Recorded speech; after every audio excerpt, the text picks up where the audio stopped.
Hi everyone, my name is Josh and this is Estate Sale Treasure Finds. In this video I'll be talking about an antique bike lock that sold for over $300, vintage Universal Monster action figures, and electronic handheld games. Now, as you may know from my previous video, one of the things I found recently was a box of vintage and antique locks for $10, and in that box I found an old tire lock that went to classic Packard cars, and that ended up selling for around $100. One of the other things I found after I sold that lock, and I almost listed this item for $40 on eBay because I didn't think it was anything. I thought it might have just been a lock for a drawer or a cabinet.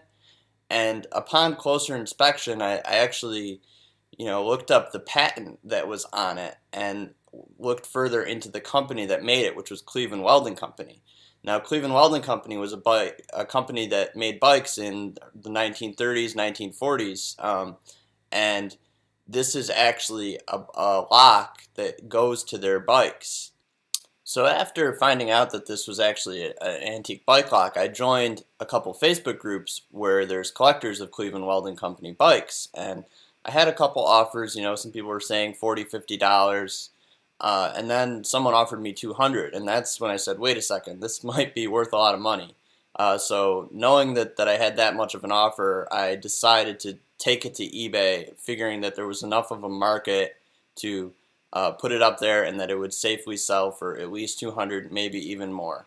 And it actually ended up selling for $330, which was really amazing. I was very surprised by that. The reason the lock is worth so much is that it's from the 1930s, and if you think of the 1930s, it's pre-war, it's also Great Depression, and so a lot of these things I think factor into its value. With regards to Great Depression, the lock itself was not sold with the bike. It was an additional part that was sold separately that you had to order. So I think that the average person might not have had the money to, first of all, maybe not even have a bike, and then to also have this nice lock that went with the bike. And then the other thing I'm thinking about with regards to the war is that there was a lot of scrapping of metals to source metal for the war, and I'm thinking that a lot of bikes probably went towards that scrapping, and so you might have lost a lot of bikes, and you might have lost a lot of these locks. So it is sort of a very uncommon piece, and this one is actually in great shape. It looks like it's brand new. And as you can see, the lock is actually mounted to the bike. This is a photo that the buyer of the lock provided to me of their bike. So along with the lock that I sold for $100 and this lock which sold for $332, as well as the Sargent and Greenleaf locks, I made over $500 on that box of locks that I bought for $10. It really goes to show if you find something and you're not sure what it is, always look into it a little bit further, and especially if it has a patent on it that you can look up and see exactly what it is, that's definitely the way to go. It'll tell you everything you need to know about. So something really neat that I came across recently were these vintage Remco Universal Monster action figures. We have the Mummy, we have Wolfman, and we have Frankenstein. These were made in 1979. They glow in the dark, and they also have this sort of chopping action with their arms. It doesn't really work all that well, but so I think these are pretty neat sort of movie memorabilia pieces, and these should sell very well. They're very in demand as a collector's item, being both action figures and fitting into the movie genre and the monster genre. Now, usually I don't buy action figures because the ones that are 3 inches, Star Wars, He-Man, those ones are not worth a lot necessarily if they aren't in great condition and don't include all of their weapons.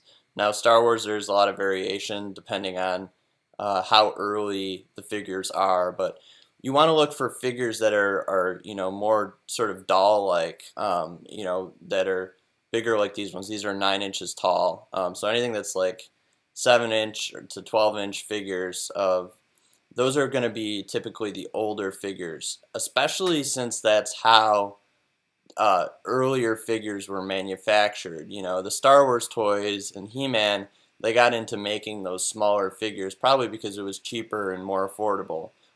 Just cheaper molds, smaller molds. One of the other things I bought recently was this Digimon, original 1997 Digimon handheld electronic game.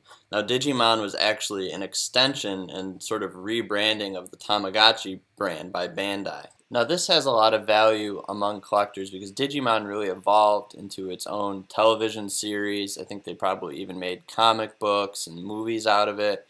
Now, in general, I always look for sort of handheld electronic games, especially sealed ones. This one is called Slingo. Anytime that you can find something that is, 1999 and older and it's brand new and packaged like this, I would say that it's worth picking up. And typically these games, this might be only $10 or $15 on its own, but as brand new in the box, it has quite a bit more value. Some other electronic handhelds that I look for are the Merriam-Webster Scrabble dictionaries, or even just the Merriam-Webster dictionaries in general. Some of them have talking features, and the newer Scrabble dictionaries, those can sell for anywhere from $50 to $60 a piece. There's some exciting sales that'll be going on this weekend. I hope you stay tuned and subscribe so you can see what I find at those sales, and please let me know if you have any questions about these items or anything that you might have found. Catch you next time.